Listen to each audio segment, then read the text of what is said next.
Buenos días compañeros, buenos días profesor. Nuestro grupo es el grupo número 16 y está compuesto por Emily Medina y mi persona, Freddy Tonato. A continuación expondremos el pronunciamiento por el laudo arbitral en el caso Chevron Texaco. Para meternos más en la litis, les conversaré un poco de la introducción. La empresa transaccional Texaco, comprada por Chevron en el 2001, operó en el Ecuador de 1964 a 1990. Extrajo millones de barriles de petróleo sin utilizar los métodos acordados en el contrato de explotación para la preservación de flora y fauna, generando a su vez graves desastres ambientales que nunca remedió y que han producido irreparables perjuicios a los habitantes de una zona de la Amazonía ecuatoriana y a su vez a su biodiversidad. A continuación desarrollaré la cronología del conflicto.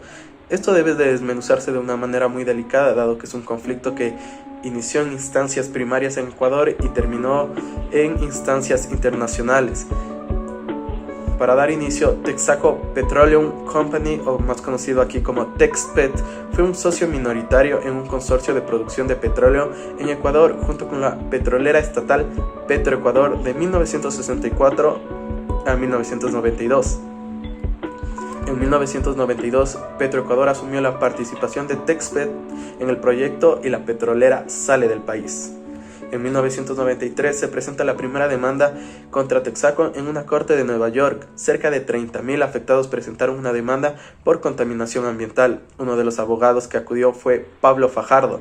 La defensa de Texaco a partir de entonces se basó en decir que Estados Unidos no era competente para juzgar el caso y que si el daño fue en Ecuador, el juicio debería trasladarse hasta Ecuador. En 1995, a través de un acuerdo de transacción con Ecuador, Texpet acordó remediar ciertos impactos ambientales en el área de la antigua concesión, en tanto que Petroecuador asumió la responsabilidad de realizar cualquier remediación ambiental restante. En el año 1998, bajo el gobierno de Yamil Mahuad, se firma el acta final, que libera a Texaco de toda obligación en Ecuador. Esta acta final, este acuerdo transaccional fue muy criticado, dado que este fue el hincapié en que a posteriori a Ecuador se le denegara la justicia en instancias internacionales, dado que es un acuerdo, un acta final que se firmó entre Ecuador y la compañía. En el 2001, Texpet se convirtió en filial directa de Chevron como resultado de la adquisición de Texaco Company por parte de Chevron en una operación de $45 millones y se convierte en la cuarta mayor petrolera del mundo y la tercera mayor compañía de Estados Unidos. Bajo este argumento, Chevron ha dicho que nunca ha operado o tenido activos en Ecuador.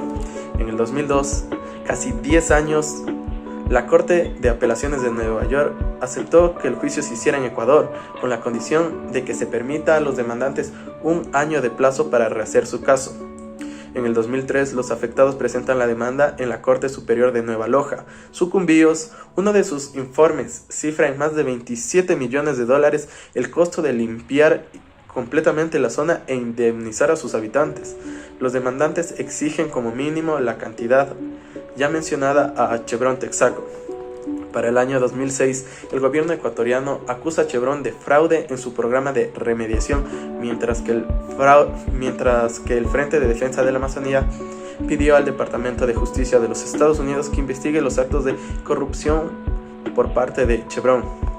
Pasamos al año 2009, Chevron presentó una demanda de un arbitraje internacional en contra de Ecuador en el Tratado Bilateral de Inversiones de Estados Unidos y Ecuador, porque el país, según la petrolera, incumplió el acuerdo de transacción y liberación de responsabilidad con Texpet. Este acuerdo fue el que fue firmado en el periodo de Yamil Mahuad y el que hace un momento mencioné que era muy cuestionado. En el 2011, la Corte de Sucumbíos falla a favor de los demandantes y condena a Chevron Texaco a pagar la cantidad de $9.500 millones. Pero la empresa no tenía bienes en Ecuador, por lo que hay que embargar en el extranjero. Para el 2011, un tribunal arbitral de La Haya dictó un laudo final en el caso Chevron, en el que condenó a Ecuador a pagar una compensación de $77 millones más intereses. En En el 2012, Chevron amplió la demanda para incluir la denegación de justicia derivada de este juicio en sucumbidos, que resultó en la sentencia de $9.500 millones en su contra, causando un perjuicio a la compañía. Para el año 2013, la Corte Suprema de los Países Bajos negó el pedido de nulidad del laudo definitivo en el caso Chevron, pedido por el Ecuador. Un juez de la Corte de Columbia confirmó el fallo de La Haya en este caso. Por otro lado, un tribunal de La Haya emitió un laudo parcial en el que exculpó a Chevron Texaco en el tema ambiental. En el 2014, el juez Lewis resolvió que la sentencia ecuatoriana fue un producto supuestamente de actividades ilícitas, crimen organizado, extorsión y lavado de capitales. La Corte prohibió la ejecución de la sentencia ecuatoriana en los Estados Unidos, una cosa nunca antes vista. La intersección de nuestros propios poderes, nuestra propia justicia vista por tribunales internacionales que anulen una sentencia. En el 2015, la Corte Internacional de La Haya emitió un laudo interino en el que reconoce que la demanda en contra de Chevron se deben reconocer los derechos individuales de los ecuatorianos. Este fallo del Tribunal de La Haya se produjo con una votación dividida de 2-1. No tenía efecto inmediato ni definitivo y señala que se debe conocer en la demanda en contra de Chevron hay derechos individuales y que deben ser respetados. Para el año 2007, una corte canadiense rechazó un intento de ejecutar la sentencia ecuatoriana en contra de la filial canadiense Chevron. La misma decisión tomó la Corte Superior de Justicia de Brasil y Argentina. Para el 2018, acercándonos más a la fecha actual, la Corte Constitucional de Ecuador rechazó contundentemente la acción de protección interpuesta por Chevron, ratificando la sentencia en su contra por los daños ambientales causados a favor de la Amazonía ecuatoriana.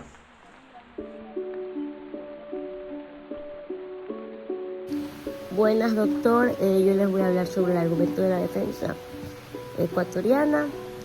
En este procedimiento, la defensa de la República del Ecuador argumentó lo siguiente: que negó que Chevron tiene o haya tenido inversión en el Ecuador, derivados del Tratado de Protección de Inversiones.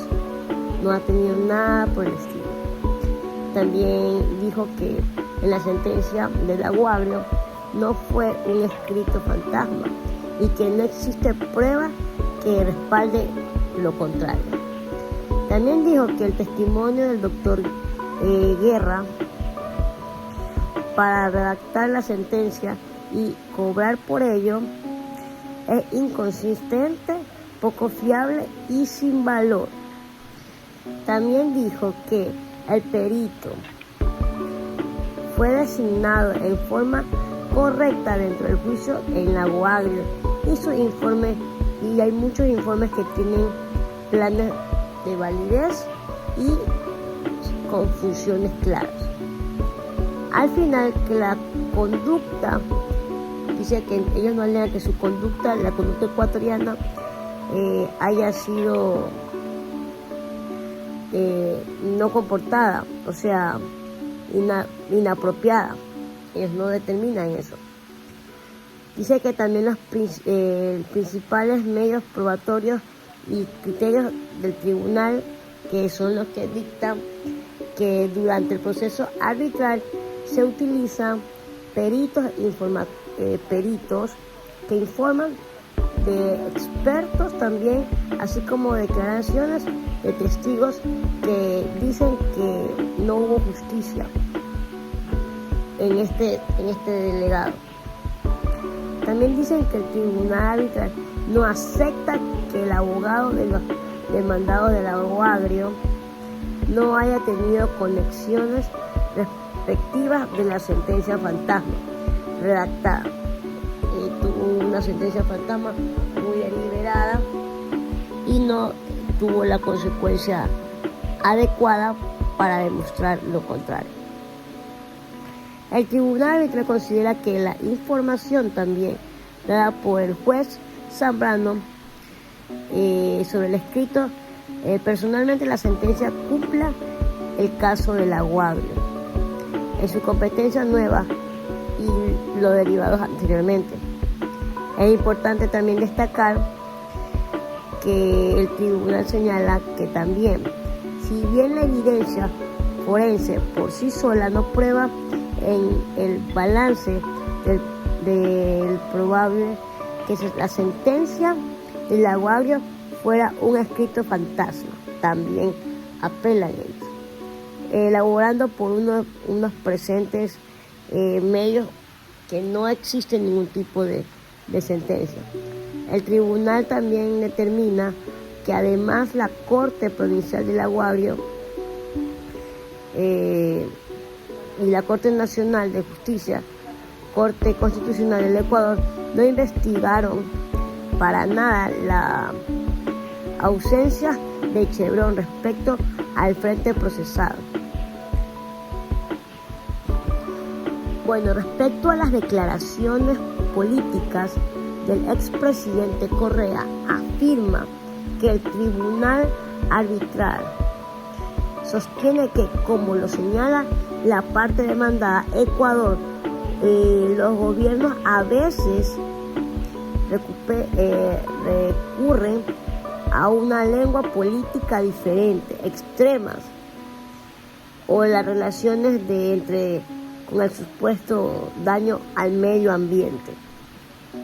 Bueno, lo que tomó también la decisión del tribunal arbitral y sus consecuencias es